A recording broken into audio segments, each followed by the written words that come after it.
You could sit outside and have some food. Would you like to have food, or do you consider that a bribe? And therefore you cannot write honestly, or therefore you have to write a bad story. Okay, because if you'd like, would you like something to eat at this time? Yes or no? You can speak. Yes, sir.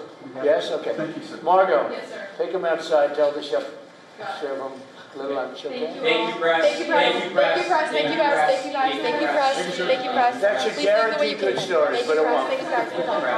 They'll only get worse. Let's go out of their way to make them worse. We have to make them again. Alex, thanks. Press. Thank you, press. Thank you, press. You lead the way. Go outside on the porch. Because we have the house closed today. Hey, Margot.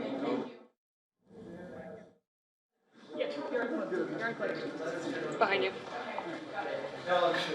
Thank you. Let's go. Let's go.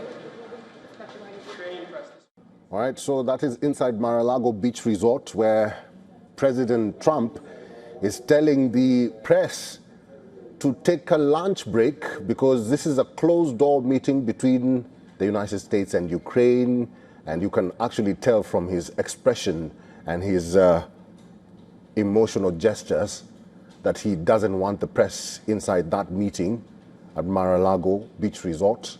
So it basically looks like both leaders or both delegation from Ukraine and the United States are having a lunch meeting, as you can see from that setup there.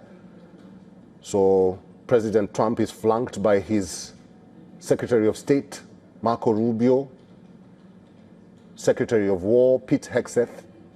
You can see Susie Wiles on the back foot. You can also see Jared Kushner, who's a son-in-law, and Steve Witkoff. Ukrainian delegation is led by the president of Ukraine. We also have the delegation from Ukraine's side, which is representing the Ukrainian president. And earlier, both leaders addressed the press at the doors of the Mar-a-Lago Beach Resort. And as you can see from your screen, President Trump is quite insistent that the press should not be in the room while they're discussing.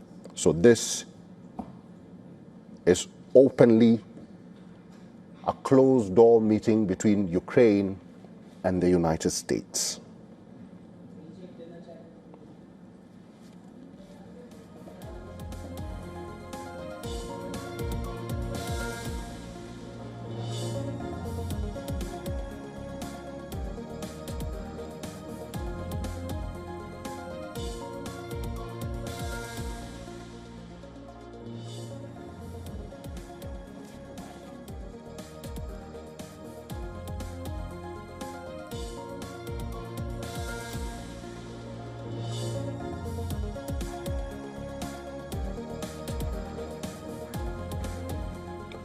All right, so just to bring you up to speed with what has happened in the last 30 or so minutes, President Trump has begun his meeting with President Zelensky at the Mar-a-Lago Beach Resort.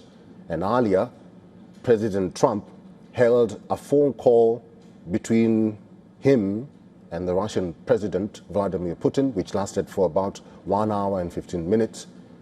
And this is the readout from the Russian media. The phone conversation between the Russian leader and the US president was held at the initiative of the US side and took place ahead of Trump's planned in-person meeting with Zelensky, which has begun.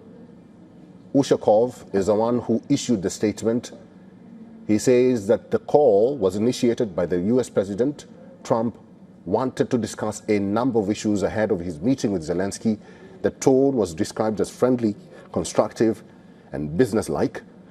Trump strongly pushed the idea of ending the conflict as soon as possible. Trump said he was convinced Russia seeks a political and diplomatic settlement. Ukraine should promptly make a decision on Donbass, taking into account the situation on the front lines. Putin and Trump agreed that a temporary ceasefire under the pretext of a referendum would only prolong the conflict. A final end to hostilities requires a political decision. by the Kiev regime regarding Donbass. Trump also raised the prospects for U.S. economic cooperation with Russia and Ukraine. Putin agreed to continue settlement efforts through two specially created working groups.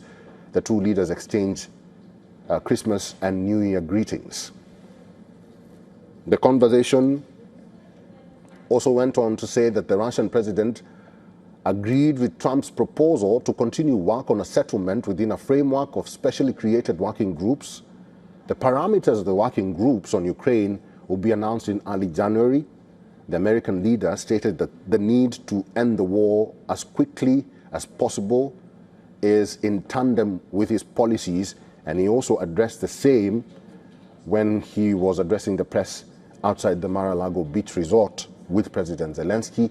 Putin and Trump generally share similar views that a temporary truce would only prolong the conflict in Ukraine.